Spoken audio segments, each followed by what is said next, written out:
Partnerships, or CAP, program. I'm Caitlin Monfan, the Director for the Office of Legislative and Intergovernmental Affairs at the National Oceanic and Atmospheric Administration. These learning series are an opportunity to hear about some of the ways in which NOAA is working with communities around the nation, and today we are going to have the opportunity to learn about the Climate Adaptation Partnerships Program. Thank you to my NOAA and CAP colleagues for participating in today's webinar, and thank you, our intergovernmental partners, for your interest in this program. A few quick logistics before we get started. All attendees have been muted. If you have any questions, please put them into the questions chat box. This webinar is expected to run for 1 hour. We will have presentations with 10 minutes at the end for Q&A, which our team will facilitate Q&A at the end. Please note that we are recording this briefing. The recording will be posted on our website, which is www.noaa.gov/legislative-and-intergovernmental-affairs. Now, please join me in welcoming our NOAA Deputy Administrator, Janie Babishi. Janie Babishi is the Assistant Secretary of Commerce for Oceans and Atmosphere and the Deputy NOAA Administrator. She's a distinguished expert in the field of climate adaptation and resilience. And before joining us here at NOAA, she served in the New York City Mayor's Office as the Director of the Office of Climate Resiliency, where she oversaw the implementation of climate resilience strategies for the nation's largest city. We're thrilled to have her here with us today. So I'll turn it over to Janie. Thank you so much, Caitlin, and welcome everyone. Thanks so much for joining us. We're really happy to have the opportunity to introduce the Climate Adaptation Partnership, or CAP program, to you today. One of my goals in my position as Deputy Administrator of NOAA is to serve as a champion of the CAP program within NOAA and across the federal government. I see an opportunity to celebrate the accomplishments of the CAP program and network of partners we work with, and share how we support on-the-ground decision makers and communities in the challenging and complex work of adapting to climate change. And I feel personally connected to the CAP network of regional teams, having had my own experience of working with a CAP team in my previous role as the Director of the Mayor's Office of Climate Resilience in New York City. In my role in the Mayor's Office, we relied on the Northeast CAP, or otherwise known as CC Run, in a number of ways. But the example that I wanted to share with you here was the development of a heat vulnerability index, which mapped both the physical indicators of heat risk as well as social vulnerability to heat impacts. CC Run collaborated with the New York City Department of Health and the Mayor's Office to create this tool, which ended up being the basis of our entire heat resilience strategy. It helped us to identify which neighborhoods we should invest in for programs ranging from planting street trees and increasing reflective surfaces, especially rooftops, to investing in partnerships with community-based organizations. When other federal programs, especially in the wake of Hurricane Sandy, often overlooked collaboration with local agencies, CC Run prioritized it. And CC Run's approach was focused on driving more equitable outcomes. It's been really exciting to see CAP's reputation develop as a leader in the field at multiple levels, from the local level and, in my experience, all the way up to Congress. In fact, both Congress and the White House have called for additional support and expansion of the network and the type of work it does. And we have been very pleased to announce CAP's recent expansion into the Central Midwest, as well as the U.S. Caribbean regions, as well as a series of CAP projects that, thanks to funding from the Bipartisan Infrastructure Law, bring together communities and expertise across regions. So with that introduction, I am excited to hand this off to Chelsea Combest-Friedman, the Director of the CAP Network, for the briefing. Thanks, Chelsea. Thanks so much, Janie. And thanks everyone for joining us today. While my slides come up, I'll just say again that my name is Chelsea Combest-Friedman, and I am the Director for the Climate Adaptation Partnerships Program, which is a program that sits within the Climate Program Office at NOAA. And we are really excited today to have the opportunity to share with you how this program, the Climate Adaptation Partnerships Program, is working hand in hand with communities and partners in jurisdictions all across, in this case, for this briefing, the Western United States, to help co-create community solutions to weather and climate challenges. I don't think I see the slides up yet on my screen. Do others? Okay, perfect. I do now. So next slide, please.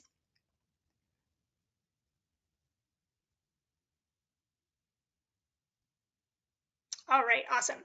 So this is probably a pretty familiar site by now. We've all at least heard the news about. Maybe we have actually had some lived experiences with these kinds of hazards: hurricanes, droughts, floods, heat waves.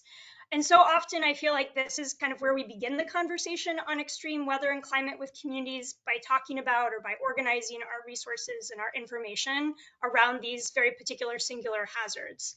But they don't normally represent the complete picture of risk that a local community or decision maker is dealing with at any given point in time, right? The reality is that many of these hazards are happening either simultaneously or back to back, and thus they're kind of compounding all the risk that communities experience and making the policies and the planning decisions more difficult, and the sort of the inherent trade-offs much more complex. So I remember, in particular, in the height of the COVID pandemic, there was a hurricane and a high heat event that hit the Gulf, and social distancing was still in place.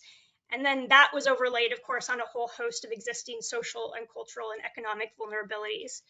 Next slide, please. So this is the sort of complexity that the CAP program is trying to help communities and decision makers address.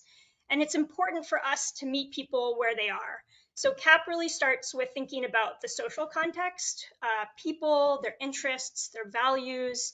And we know that it's not just the physical hazards, but it's the institutional environment and the culture and the capacity of a place that matters a lot, not just in how people view weather and climate challenges, but also how they think about solving weather and climate challenges. This particular map was actually created by a CAP partner and actually a member of our Pacific Northwest CAP team, Headwaters Economics, and it shows which parts of the US have lower capacity to respond to weather and climate challenges. Next slide, please.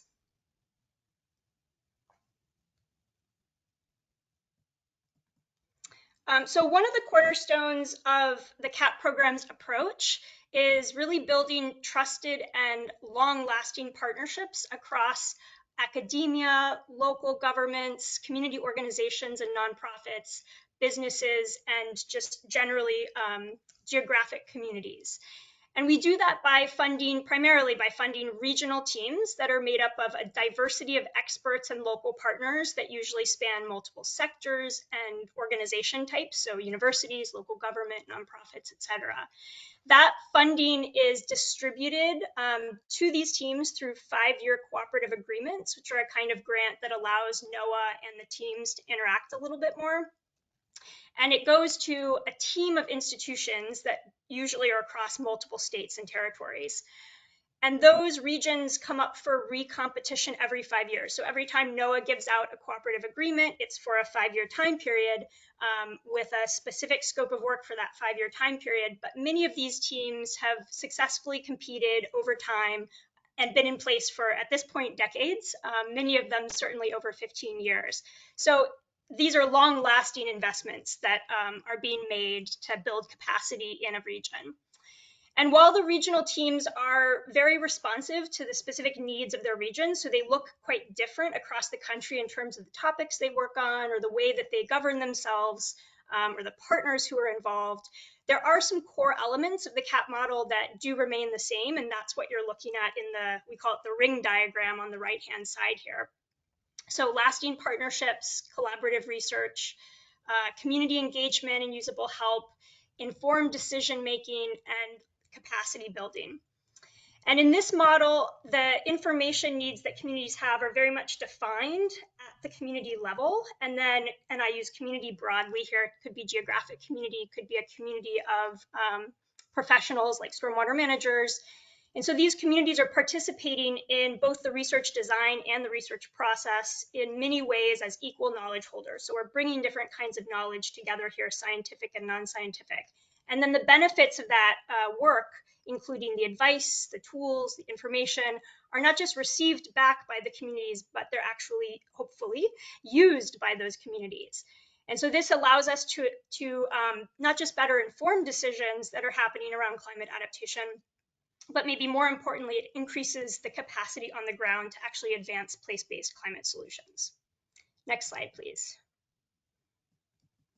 So CAP currently has, and you'll see the map when it comes up here, active teams in 13 regions across the United States. Those are shown in the solid colors on this map. And then we have funded some activities that help us expand CAP work in some regions where we don't have full teams in an additional 3 places, 3 regions right now. And those are the shaded regions that you see there, the Southeast, Central Appalachia, and the Upper Northeast. And across, if we're thinking sort of across the whole network, there are a whole host of partners and a whole host of scales at which we work. In any given year, the network is working with over 400 communities, with hundreds of state and local agency partners and private sector partners, and informing over 130 plans, policies, and actions. So hopefully that gives you just a sense of kind of the breadth of who is involved as partners with these teams. Next slide, please. So after about a decade of declining budget levels, in 2020, the CAP program received its first directed increase in congressional appropriations. We are very grateful to Congress for recognizing, and I don't see the slide yet, so I'm just going to speak knowing what slide is coming. Thank you. We're very grateful to Congress for recognizing the work of this network, but also the increasing demand for this kind of work across the country, and for providing increasing appropriation levels that have really allowed us to better serve states and territories. The blue here is representing our base budget, and the red in the last couple of years is representing some money we got through the Inflation Reduction Act that has allowed us to support our newest 5-year CAP team in the Central Midwest.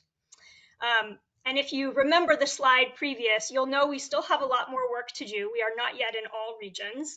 So looking forward, we do continue to strive to meet the growing demands that we see across the country, and pending available appropriations, we aim to expand coverage to all states and territories. Next slide, please. So as we work toward building the base budget to support full teams in every region, we have, as I mentioned, supported some shorter term activities in the Southeast, the Northeast, and Central Appalachia. And those activities are helping to extend capacity there and seed collaborations that we hope can be the foundation for future CAP teams. You can see some of the focal areas of those activities here. And then we also have 3, outside of our teams, we have 3 locally based positions that are co-hosted between universities, government agencies, and nonprofits. There are 3-year positions that are particularly useful for us in places where there's a high need for coordination of information and services and funding, but a lower capacity to actually address weather and climate challenges. So these slides, we hope, will give you a picture of sort of the activities we're funding outside of the full regional teams. And last slide, I think, for me. We also wanted to quickly mention that we have also received some supplemental bipartisan infrastructure law funding. Janie mentioned this, and to date, we've received about $4 million of BIL funds that are supporting 10 projects that cross our region. So we're thinking about using this funding to scale work across regions where we have teams or where we have expansion activities. And this is helping us to test and scale and transfer knowledge to better support local communities that are responding to complex flooding and wildfire risks. So for any further information you'd like about the program, our next slide gives you a link to our story map and our 2-pager and our website. I think those links are also going in the chat. If you have questions for the program, you can contact Mackenzie Solomon with our Leg Affairs office. And without further ado, next slide, please. We'd love to move into the discussion with more of our regionally focused panelists. So if I can have everybody turn on their cameras real quick, I will just very briefly run through who we have on our esteemed panel today. Laura Briefer, who's the director of the Salt Lake City Department of Public Utilities. Ariel Chenard from our West CAP team that covers California and Nevada. Bené Duncan from the Intermountain West CAP team that covers Wyoming, Utah, and Colorado. Dan Ferguson from the Southwest CAP team, he leads that team, and that covers Arizona and New Mexico. Zena Greckney from the Pacific Islands CAP team. Adelheid Herman from the Alaska CAP team, along with Sarah Trainer from the Alaska CAP team, and Jason Vogel from the Pacific Northwest CAP team that covers Washington, Oregon, and Idaho. And if you actually remember all that at the end of this, I will be very, very impressed. So I'd love to start us off with the first question, and we can hear a little bit more from our regional CAP teams and partners about what this work really looks like on the ground. So I want to start by asking a few panelists to answer a question that helps us think about what this complex climate challenge looks like on the ground for you. So if you could describe a complex climate challenge in your region and give an example of how you are addressing it. And prior to that, if you don't mind just introducing yourself and your regional team first, that would be wonderful. So Ariel, I'd love to turn it over to you to start. Chelsea, thank you so much for that introduction. I always get really excited when I look at all the CAP teams and get an opportunity to learn what everybody's up to. So my name is Ariel Chenard.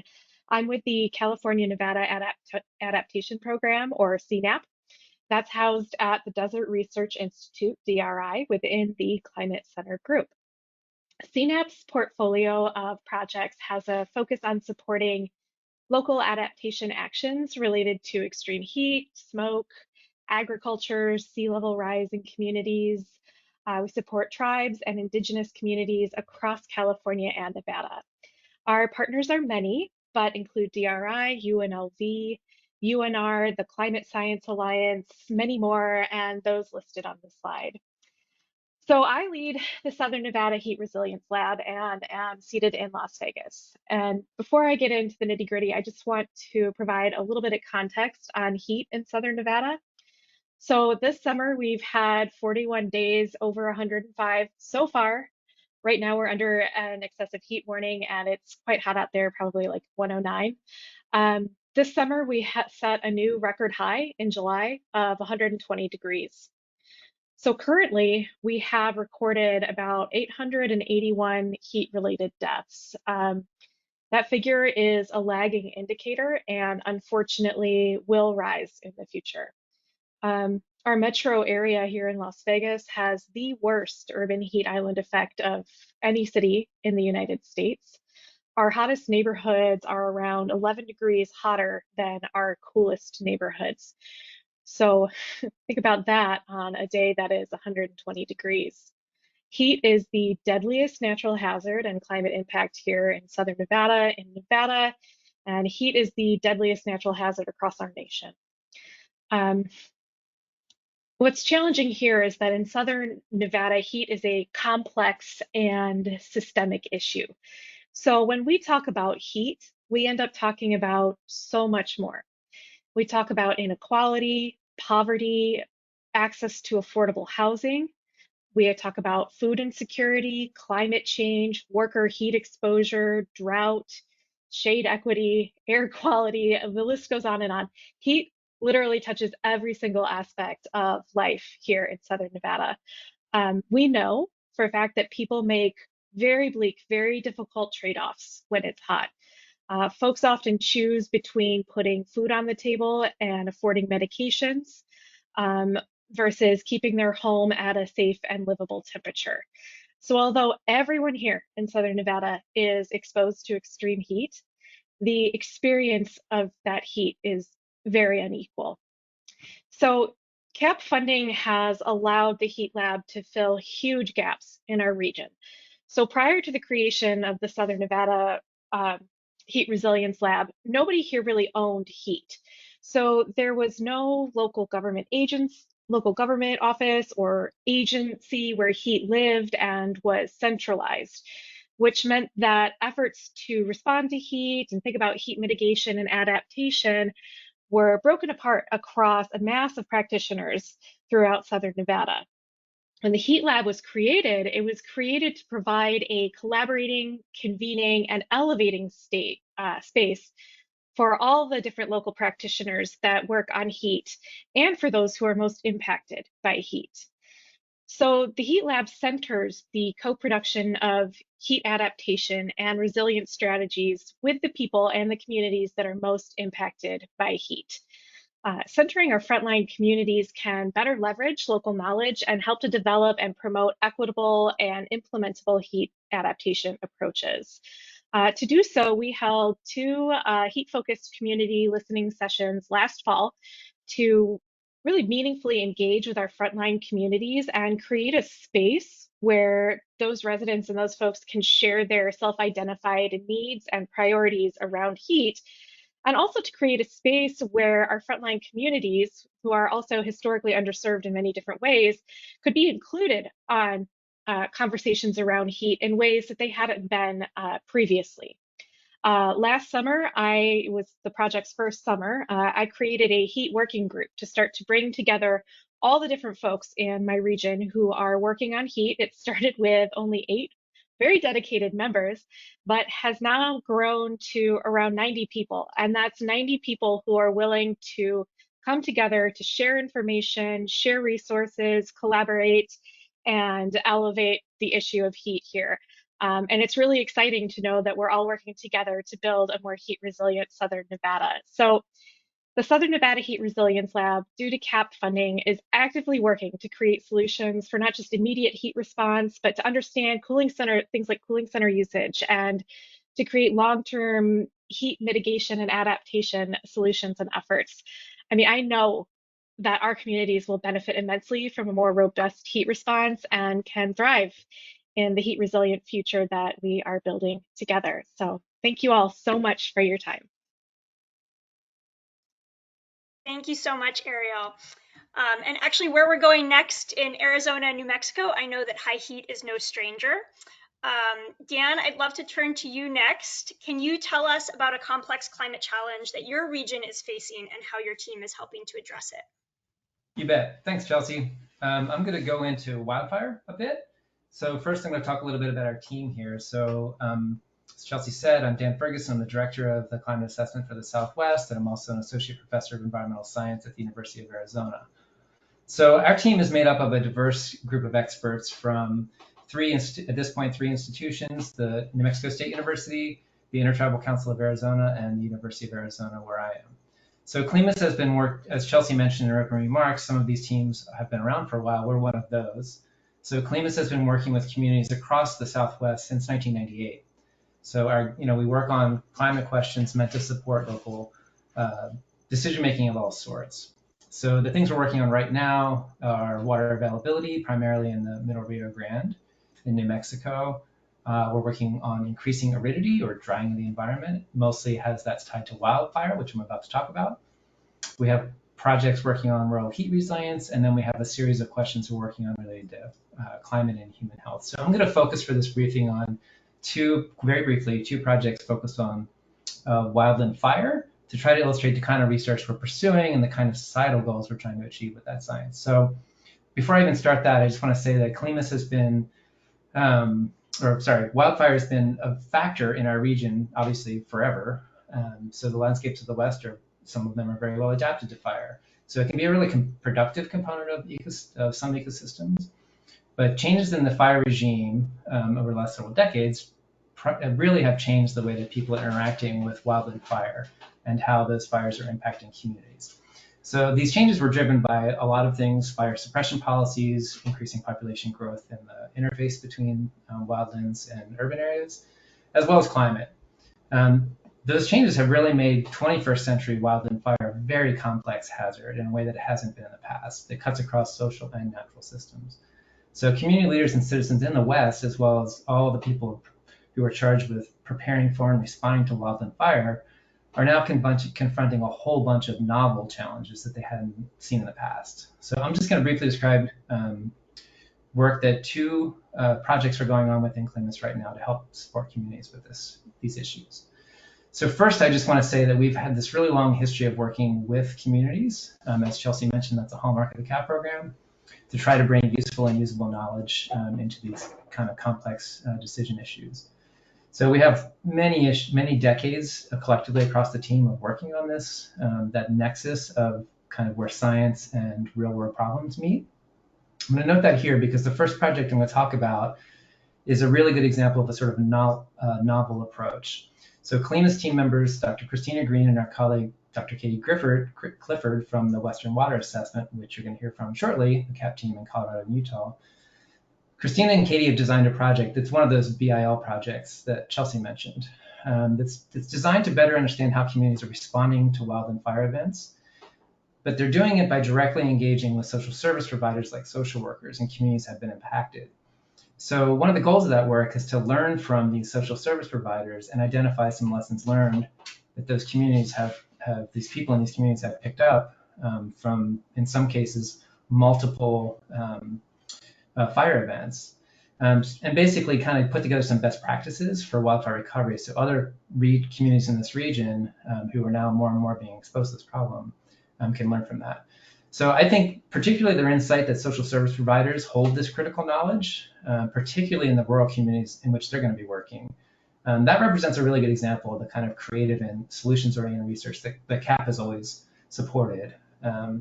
Christina and Katie are focused on revealing some of these hidden societal impacts of shifting fire regime, and kind of bringing those into more mainstream science and policy discussions about how we can learn to live in this kind of changing fire environment here in the West. So very quickly, the second project is very different. This is a project that's been going on since 2021, directly with the wildfire management community. So since 2021, I've been part of this project. I've been working with my colleagues Mike Crimmins, who's an applied climatologist here at U of A, and George Friswold, who's a resource economist also here at U of A. We've had the really good fortune to work with the longtime lead wildfire meteorologist in the Southwest, Chuck Maxwell. And on this project, we've been trying to figure out what's the kind of what information that the wildland fire community is using, specifically climate and weather information. Like, what are they using? What are they not using? That kind of thing. So what our goal is really to try to align the kind of science we're doing more directly with the needs of that community, because these are incredibly difficult jobs, very high stakes, very high stress. So we want to make the science sort of easily accessible. So through that project, we've developed something called the burn period tracker, and that is a very simple way to look at relative humidity across the day. And essentially what it does, it allows anybody in the field to see, essentially visualize wildfire risk, changing wildfire risk through the course of the day. It's a simple metric, not a complicated one. And that's the important part, is that this community is exposed to a huge amount of information. A lot of it's very complicated, not easy to use in the field. So we've been trying to aim at, can we get science into the hands of people that is actually usable right away? So the last thing I want to say about all of this is that, these two projects kind of represent current version of what we're doing in this complex environment with wildfire. CAP is the one place where you can really get these kind of resources to work directly with communities, build trusted relationships, understand these complexities in depth, not just produce new science that goes into journals, but new science that has impact. And so we've been lucky to be funded since '98 on these competitive grants from CAP to kind of carry out this community-focused work, in this case about wildfire. Thank you. Thanks so much, Dan. And I know this is kind of rapid fire for everyone, so appreciate you compacting it into such a small amount of time. Bené, we're going to turn to you next, and you have the last word on this question. So tell us a little bit about what the complex climate challenges are in your region and how you're supporting communities in dealing with them. Awesome. Thank you, Chelsea. And I'm really excited to be following Dan and Ariel because the work that I'll be sharing today kind of brings together these themes of wildfire and extreme heat. I am Bené Duncan. I'm the Managing Director of Western Water Assessment, which is the Intermountain West CAP team. And we cover Colorado, Utah, and Wyoming. And so we're based at the University of Colorado Boulder, the University of Utah, and the University of Wyoming. At Western Water Assessment, we work really closely with community partners, resource managers, nonprofits, and other groups to advance projects that help to build community and water system resilience and adaptation science. We also work with our research partners to advance science, and we have deep expertise on climate and hydrology in the Colorado River Basin. And we're so lucky that our team brings together experts in climate adaptation, climate assessment, social science, physical climate science, meteorology, hydrology. The list kind of goes on and on, but it's really fun to all learn from each other and draw on each other's expertise to help meet these community and partner needs. We have been funded as a NOAA CAP team since 1999, and that's enabled us to build really deep and impactful relationships with our partners across the region. Today, I will be sharing a bit about an exciting project that is focused on the complex issues of extreme heat and air quality in mobile home park communities that emerged from conversations that our lead social scientist, Katie Clifford, had with partners at state and local agencies and with an NGO called Green Latinos. The project is an example of us working with local partners to achieve community benefit. Our CAP award allowed us to hire a full-time social science postdoc, Sky Niles, who has just done a really awesome job building and moving the project forward this year. And she's deepened relationships with our partners that have then guided the project in a way that ensures we're advancing science while also meeting community needs. So super quick background, mobile home park communities represent the largest source of unsubsidized affordable housing in the United States. And they're a really important source of housing for low income, disabled, elderly, and immigrant communities. And residents face really unique and disproportionate exposure to climate related hazards, including heat, fires, and floods. In addition, they're often left out from many climate and disaster-related assistance programs due to the unique ownership structure of mobile home parks. So addressing the needs of mobile home park communities is really key to building climate resilience in an equitable way.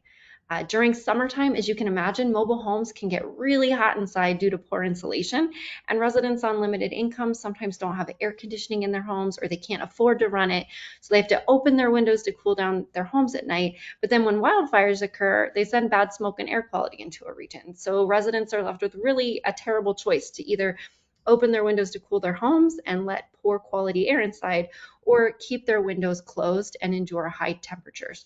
So Sky, Katie, and the rest of the research team have installed temperature, humidity, and air quality sensors inside of residences at 2 mobile home parks in Boulder, Colorado, and they've been collecting data all summer. In addition to the sensors, Sky and a research student, Valentina, have conducted over 40 interviews with mobile home park residents about their experiences, and they're also speaking with managers at the state level and at local communities to hear more about what's happening. The project is going to provide some of the first research on the complex hazards of heat and air quality hazards within Colorado mobile home parks and how those intersecting risks impact some of our most vulnerable populations.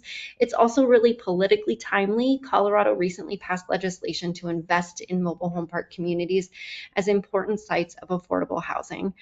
Next year, we'll be expanding this work to other mobile home park communities in rural Colorado in order to understand the unique climate risks and resilience needs of these parks. And the results will help inform policy by identifying key areas of concern and strategies that are informed by these resident experiences to help address these climate resilience needs. And that's it. Thanks so much. Thank you so much, Benet. And just a reminder to folks, we will have a little bit of time at the end for questions, and the panelists can stay after if anybody has additional questions for a few minutes after the hour. So please put your questions in the Q&A chat, I believe, while we go through this. So for our second question, we wanted to touch a little bit on the demand for the kind of work that CAP does. And Jason, I'm turning to you for this question because you are one of our newer teams in this Western region. So although the CAP program has invested in the Pacific Northwest region for many, many years, the new Northwest CAP team at the University of Washington is in its first 5-year award cycle. So I'd love to hear from you what prompted your team's interest in the CAP program, and how the new Northwest CAP team is helping to meet the demand or helping to fill a gap in your region. And if you don't mind introducing yourself first, that would be great. Thanks, Kelsey. Hello, everyone. My name is Jason Vogel. I am the interim director of the Climate Impacts Group at the University of Washington, and I also serve as the director of the Northwest Climate Resilience Collaborative. Our collaborative includes all the institutions up there on the screen that you can see, so I won't say them all out loud to you, but I do want to note that all the blue dots are academic institutions and all of the green dots are either community-facing nonprofits or nonprofits of other sorts. And we cover this whole region in the Pacific Northwest, including Washington State, Oregon, and Idaho, and arguably parts of Western Montana, but all of the lands that sort of share a lot of attributes there. And those 3 dots in the bottom, we've sort of defined what we do into these 3 categories for the time being. One is a focus on tribal coastal resilience. A second is a focus on rural resilience, and the third is a focus on scaling. And by that we mean, you can go into one community and help them out, but there's many communities that may be able to learn lessons from that neighboring community, or there may be federal agencies or state agencies that could learn from that experience in terms of how what kind of funding is needed or technical assistance is needed. So we want to make sure that that the whole of the work that we do is greater than the sum of our parts. So that's a kind of quick who we are. To answer the question, which is, basically what led us to pursue becoming a climate adaptation partnership program. It's worth knowing that the Climate Impacts Group has been around for over a quarter of a century, so over 25 years, doing climate services, so providing climate data or working with communities to try and understand what their needs are and help them understand what climate change means for them. And most recently, we've been able to pursue that through a lot of sort of individuals, contractual relationships, sort of in the sense of being almost like consultants, where a community would need our expertise and reach out to us, and we would help them. But also running another federal program called the Northwest Climate Adaptation Science Center, which really focuses on natural resources and natural resource managers and their scientific needs in collaboration with people. But it's very focused on what individual communities need, or in the case of the CASC, on what the impacts are on natural resources, ecosystems. We also host the state climate office, which has its own sort of unique place and a bunch of things. But what we couldn't really do well was serve that broader group of communities that maybe couldn't afford to pay for our expertise, right? We've got to pay our staff, but a lot of the communities that are on the front lines of climate change don't have a lot of money. People like to say that the climate change hits the frontline communities first and worst, and that's true in a lot of ways. And in looking for a way to be able to serve those communities, the CAP program was a pretty obvious choice. Part of that is the flexibility to work with those kinds of communities. To work with communities like that, you really need to have a long time frame to build those trusting relationships that are necessary, not just to become a trusted partner, but to see a project or a program through from the ideation phase of figuring out what we want to try, to maybe giving it a shot or two, and maybe even failing once, and then continuing the work together to get to an outcome.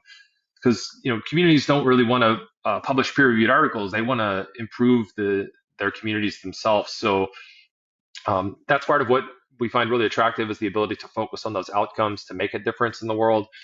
Not to say too high in the ivory tower, and our community partners really keep us honest in that regard. And then it's that focus on people and communities, especially right. There's lots of ways you can describe it, but the under-resourced communities or underserved communities, the climate services community has been around for a while, but the focus on these communities that don't have access to that information or may not speak the language of climate has been relatively recent. And so that really inspired us to become a CAP program. It has allowed us recently to work with communities like the Coeur d'Alene tribe in Idaho on heat and health and smoke exposure work, in Walla Walla, Oregon, on some water resource and issues with water quality there. Wenatchee County with smoke exposure for Spanish-speaking communities in in some of their residential homes that aren't quite up to standards.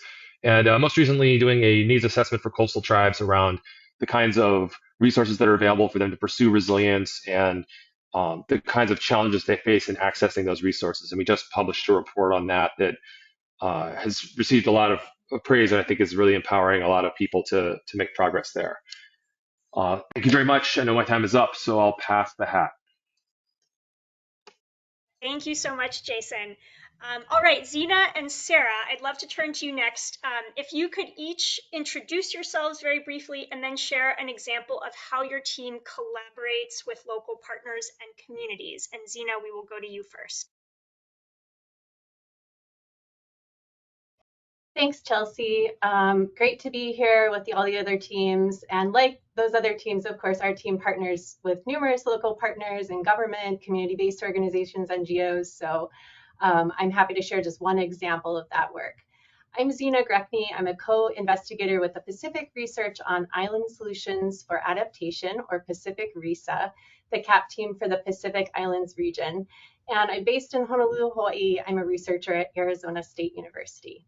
Our region encompasses the state of Hawaii, the U.S. territories of Guam and American Samoa, the Commonwealth of the Northern Mariana Islands, and 3 sovereign island nations that are freely associated with the U.S., the Marshall Islands, Palau, and the Federated States of Micronesia. And our team is a collaboration among our home institutions, ASU, the East-West Center, the University of Hawaii, and the University of Guam in this region. Pacific RISA has been funded by NOAA for more than a decade now, and so shown here are just the areas of our current 5-year grant or cooperative agreement.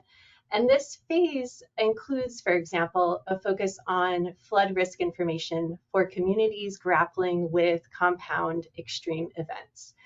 I'd like to respond to that question about partnerships and tell a story about how a county in Hawaii became one of the first municipalities in the nation to regulate all construction based on flooding and wave runoff from future sea level rise.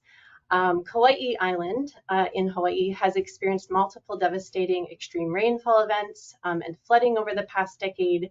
One event in 2018 was called a rain bomb, and it dropped record rainfall in Kauai's North Shore, causing catastrophic flooding and landslides that actually continue to still affect that part of the island. So Kauai County wanted to learn from other municipalities that were grappling with similar issues.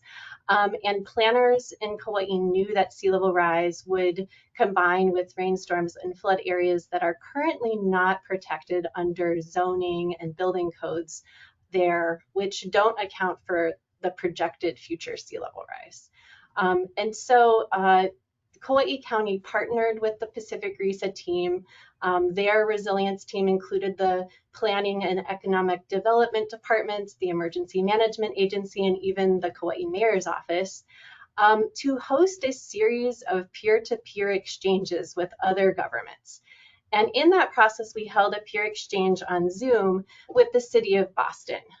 We chose Boston because Kauai was interested in their Coastal Flood Resilience Overlay District, a groundbreaking policy in the US that Kauai found as a model. And the zoning ordinance passed in Boston restricts development in areas at risk of current and future flooding from both sea level rise and storm surge. So in that peer exchange, Kauai heard from Boston that it took, high-level leadership, it took sustained communication with the public, and it took the backing of a strong science-based assessment in order to implement this complex policy. They also asked questions to understand the nitty-gritty technical aspects, like the hydrodynamic flood modeling that underlies the policy and the freeboard height specifically selected for the overlay district. And because of that exchange, the County of Kauai was able to efficiently pursue and pass legislation in October of 2022 that formed a new sea level rise constraint district on the island. This constraint district It limits, or rather regulates, all new or improved residential construction to elevate it 2 feet above the highest projected sea level rise flood elevation in 2100, and all new non-residential construction must be elevated at least 1 foot above the future flood elevation. And we actually have a forthcoming publication detailing this example. And one important point here is that it only took Hawaii 10 months to implement this policy, to get the legislation drafted, passed, and signed into law by Mayor Derek Kawakami. This process took Boston nearly 6 years. So there's clearly an acceleration of the transfer of knowledge and the transfer of insights from Boston to Kauai in this case, through the peer exchange process facilitated by Pacific RISA under the CAP program. So Kauai now has this strong policy framework for resilience, And the Kauai government officials know they've made a lasting contribution to making their island homes safer and more affordable for future generations. That's it. Thank you so much, Zena. Sarah, over to you. Can you, and maybe Adelheid as well, can you share an example of how your team is collaborating with local partners and communities? Yes, thank you, Chelsea, very much. Hello, everyone. My name is Sarah Trainer, and I am the director of the Alaska Center for Climate Assessment and Policy, also known as ACAP, and we are based at the University of Alaska Fairbanks. We have been operating in Alaska since 2006, and our core themes are work on extreme events, tribal resilience, and climate communications. Alaska and the Arctic are warming 2 to 3 times faster than any other part of the planet. And climate impacts such as ocean warming, permafrost thaw, wildfire, and coastal erosion disproportionately impact Alaska Native peoples and their food security, livelihoods, and traditional lifeways. As you can see on this map, Alaska has a very large geographic area, including the largest coastline of any state in the US. 86% of Alaska's communities are off the road system and accessible only by boat or air. The blue section of this map is the Kodiak Archipelago, the location of the specific project I'll be highlighting today. The communities in Kodiak range in population from 27 to 5,600, with an average population of 86. And ACAP provides climate science and services to a range of partners and stakeholders, including federal and state agencies and nonprofit organizations. Highlighted on this slide are a few of our partners, some statewide, some regional, some locally based, that serve subsets of the 229 federally recognized tribes in Alaska. To set the stage for my example here, I want to show this graphic that was developed by ACAP co-investigator Adelheid Herman. If we center the tribal perspective and try to put ourselves in the shoes of a tribal government, you can see at least 11 categories of entities that regularly approach and interact with tribes. This tribal engagement includes meetings for planning, operations, government consultation, responding to research requests, reviewing NEPA documents, and more. The graphic is not all inclusive, but conveys the enormity of requests and contracts received by tribes and illustrates how, in addition to disproportionate climate impacts, tribes are overburdened by external forces.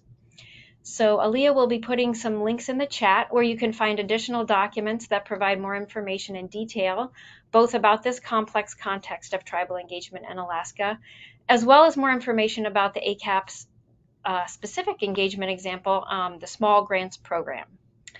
This program showcases our tribal resilience work, bringing funding and climate services directly to regional nonprofit organizations that serve communities in support of their self-defined projects.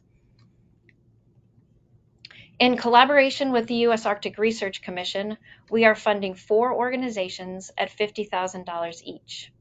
In addition to financial support, ACAP has a team member or affiliate partnering directly with each grantee to provide customized support and build two-way relationships and information sharing. Today, I'm going to highlight one of these organizations and the work that they are doing. The Kodiak Area Native Association, otherwise known as CANA, used their funding to network with other organizations doing similar work, develop water quality monitoring related to harmful algal blooms, and to work on developing a regional climate adaptation plan that is linked to their Comprehensive Economic Development Strategy, or CEDS, whereby bridging regional climate adaptation priorities with economic development. As many of you know, this CEDS process then allows their projects to be eligible for funding from the Economic Development Administration. Economic and workforce development in these smaller, geographically isolated, predominantly Alaska Native communities can look much different than in urban areas. Several studies suggest that Indigenous peoples view workforce development from a more holistic perspective that includes extended families, communities, and often entire regions. So in summary, with funding from ACAP's Small Grant Program, CANA has made progress in self-defined goals, including developing a climate adaptation plan that is linked to their strategic economic development planning, which in turn allows them to be eligible for additional much-needed funding.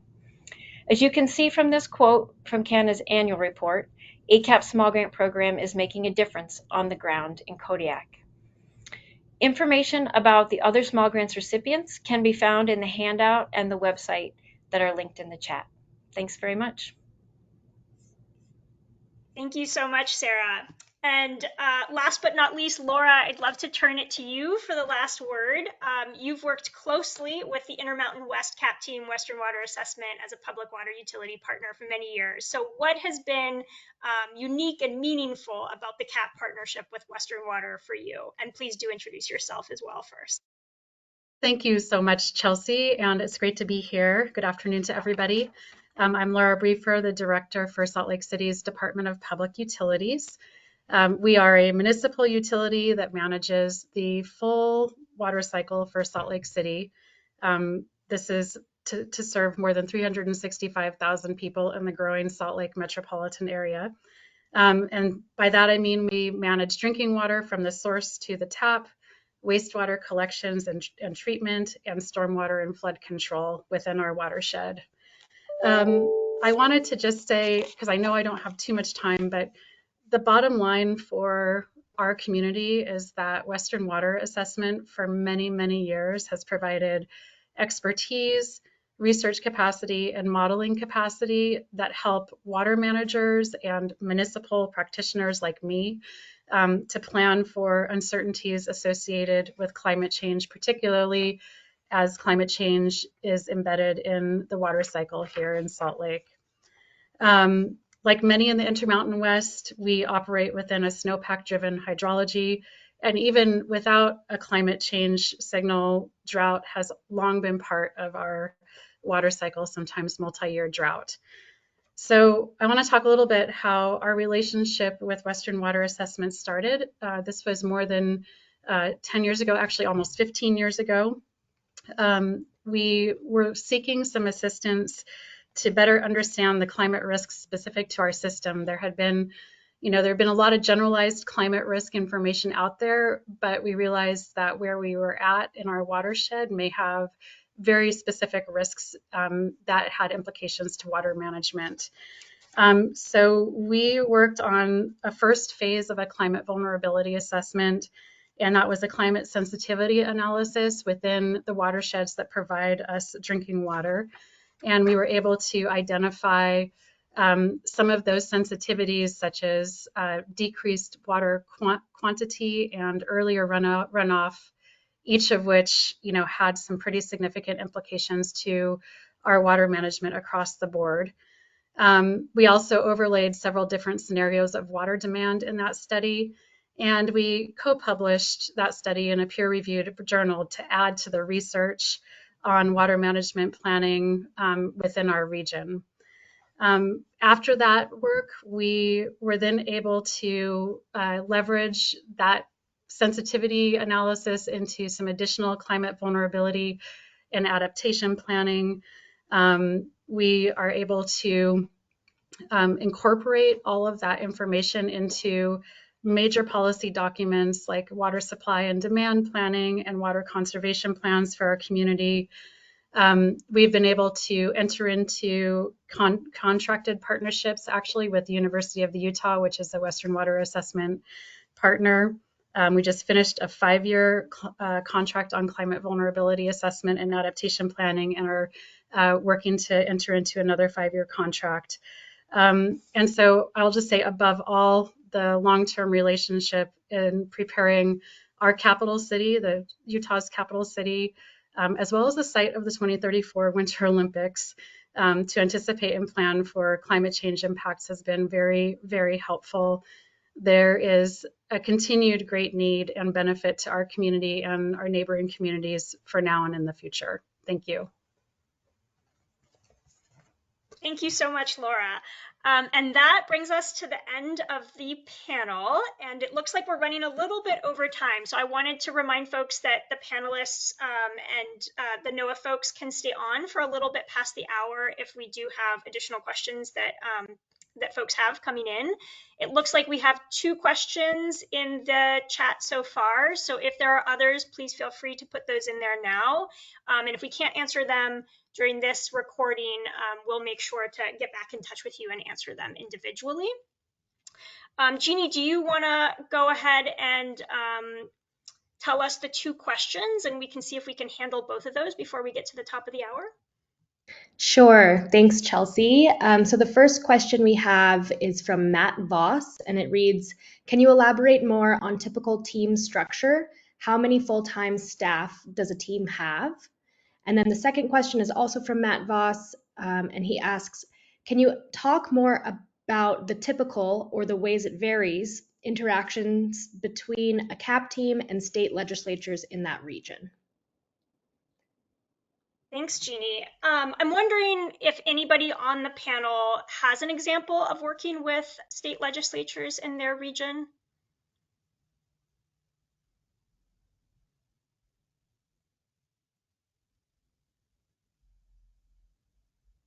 Okay, maybe not. So then I will just say it varies, but I don't think there's a ton of direct engagement with state legislature necessarily. And the second question, or the first, was the team structure question. So I'm wondering if maybe we have a couple of teams that are on the panel just give like a quick answer to that. The big picture answer I would give is that it also varies quite a bit. Each team is so different in terms of how they structure themselves. So some teams have quite a few full-time staff and other teams have very few. I would say big picture, a lot of portions of people's time. So not, a large center with a large number of full-time staff in general. But maybe Benet and Jason, you might be able to just give a very quick rundown of how many full-time staff you have and very briefly kind of what they work on. Benet, would you like to lead it out? Okay, since I already am unmuted. Yeah, I mean, it's a little difficult to say because we have a lot of people at the Climate Impacts Group, but I think the question is really motivated by how much capacity do we have? And, we've got about, I'd say four like high level, I should say our organization is only professional research staff. So there are other CAP programs that have faculty members, and that I think is a very different situation that maybe Benet can speak to a little bit. So with just professional research staff, we can really only afford to pay for a fraction of people's time, and they also then work on other projects. We have about 2 or 3 people that are full time working only on our CAP projects, but we have a lot of skill sets on the team, right? So if if a community is concerned about extreme heat, we can lean into that because we have somebody that's got that knowledge, but doesn't necessarily need to be there full time. And then a lot of the staffing is within the Climate Impacts Group at the University of Washington, but the collaborations with our partners at Gonzaga University, at Portland State University, and elsewhere are pretty critical as well. And so a lot of the money that comes to us then gets farmed back out to make sure that we have sort of regional representation and expertise in all the various things that people are concerned about in the region. So yeah, I could probably talk about that ad nauseum. So maybe I'll stop there and see what Benet has to say, and maybe that'll give us a more complete picture. Sure. Yeah. No. Western water assessment. Oh, and to speak to the previous question just really quickly, we don't work with state legislatures as often as maybe I wish we did, but we do work with state agencies a lot in our region. And so when opportunities to collaborate come up, that's how we often interface with our states that we're based within.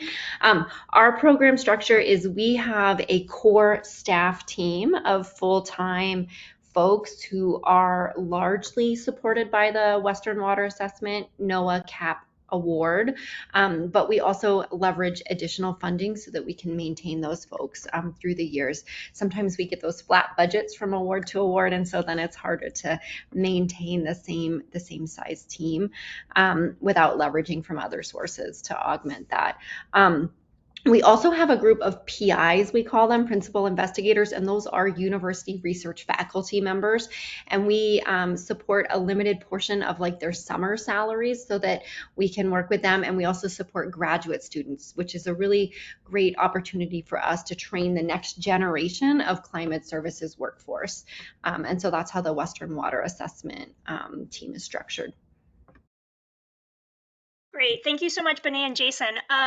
It does sound like we have somebody on the panel who can respond to the state legislature question, but I would like to just do a time check since we're at the hour. And Caitlin, I don't know if you have anything you'd like to say to close us out for those folks who might have to drop off, and then we can continue on and finish answering the question or take other questions if folks have any until I would say about 5:10 at the latest. Go ahead, Caitlin. No, that sounds great. Thanks, Chelsea. Just two quick points on my end, and then I'll turn it back over. So the webinar recording will be made available in the next few days on our website. So if you'd like to rewatch anything that was discussed here, feel free to take a look at that. And then just want to send a thank you to everyone, our speakers, our partners, and all of you who participated today. We appreciate your time, and we thank you for joining us. So Chelsea, I'll turn it back to you. Great, thank you. And I think Zena, perfect. I think Zena has a response to that first or second question. I can't remember which one came first, but the state legislature question. Go for it. Yeah, thanks, Chelsea. I just wanted to mention that, we're invited as a team, usually one of our principal investigators, Laura Brewington or Victoria Keener, to give an annual briefing to committees that focus especially on climate change and sea level rise issues in Hawaii, committees on water and land and agriculture in the state legislature, for example, and then the Legislative Affairs Office as well. So that's one nice way that we can engage, at least, getting our name out there and letting them know that we're here if legislators need us as a resource.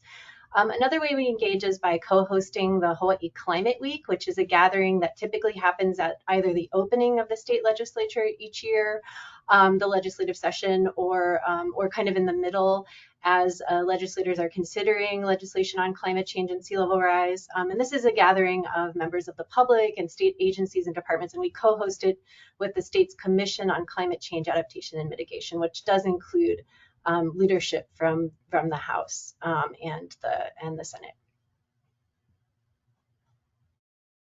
Great, thanks so much, Zena. Did anybody else on the panel want to respond to that question? I know there's a lot of work that gets done at the state level on policy work. So, if we amplified that question a little bit, I think we would have a lot more to say, but I also recognize that we are over time. So I'm not going to expand it unless anybody has anything specific more on the state legislature side.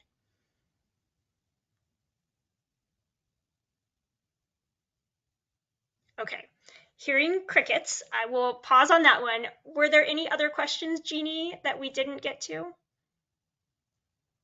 Nope, we've answered all of the questions that were submitted. Okay, wonderful.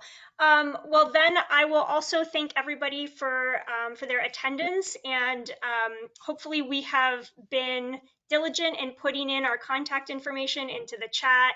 You also have the recording, so it will be on the slides in the recording, and we really encourage you both to reach out to NOAA to learn more about the National CAP program, or to reach out to your regional teams. And the contact information was provided for them as well, so you should feel free to learn a little bit more about what's going on in your region. Thank you very, very much. And if you're interested in learning about other regions, we have 2 more of these coming up, one focused on the central US and one focused on the eastern US. Thank you.